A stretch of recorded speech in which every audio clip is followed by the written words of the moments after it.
Hello hi welcome to தீஜோ family. நேற்று போட்டிருந்த வீடியோவில் வந்து கொஞ்சம் பேர் வந்து கமெண்ட் பண்ணியிருந்தாங்க. அதில் ஒருத்தவங்க மட்டும் தான் மஷ்ரூம் வச்சு ரெசிபி பண்ணியிருக்கேன்னு போட்டிருந்தாங்க. இங்கே வந்து மஷ்ரூம் தொக்கு தான் எப்படி பண்ணலாங்கிறத பார்க்கலாம். அதுக்கு வந்து மஷ்ரூமை வந்து நல்லா பொடிசாக நறுக்கி வச்சுக்கோங்க.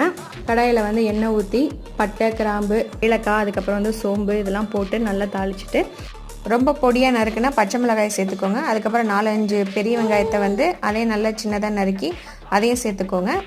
வெங்காயம் வந்து நல்லா வதங்கணும். வதங்கினதுக்கப்புறம் வந்து நம்ம அரைச்சி வச்சுக்கிற தக்காளி, அதுக்கப்புறம் நறுக்கி வச்சுக்கிற மஷ்ரூம்லாம் சேர்த்து மஞ்சத்தூள், மிளகாய்த்தூள், மல்லித்தூள், தேவைக்கப்போ உப்பு சேர்த்து நல்லா வதக்கி விடுங்க. அந்த மஷ்ரூமில் வந்து நல்லா தண்ணி விடும். அதனால் நம்ம லைட்டாக தண்ணி ஊற்றிக்கிட்டால் போதும். கொஞ்சம் நேரத்துக்கு அதை எதுவுமே டிஸ்டர்ப் பண்ணாதீங்க, அப்படியே விட்டுருங்க. அந்த தண்ணி நல்லா வற்றி வரும். மிளகுத்தூள் மட்டும் சேர்த்துக்கோங்க, அவ்வளோதாங்க. லாஸ்ட்டில் வந்து கொத்தமல்லி தூவி இறக்கிடுங்க. இது வந்து சப்பாத்திக்கு சூப்பராக இருக்கும். தோசை, இட்லிக்கெலாம் அட்டகாசமாக இருக்கும். இது வீட்டில் கண்டிப்பாக ட்ரை பண்ணி பாருங்கள். ட்ரை பண்ணி பார்த்துட்டு எப்படி இருக்குன்னு கமெண்ட் பண்ணுங்கள். இந்த மாதிரி வீடியோ பார்க்கணுன்னா என்னோட சேனலை சப்ஸ்கிரைப் பண்ணுங்கள். தேங்க்ஸ் ஃபார் வாட்சிங். பாய்.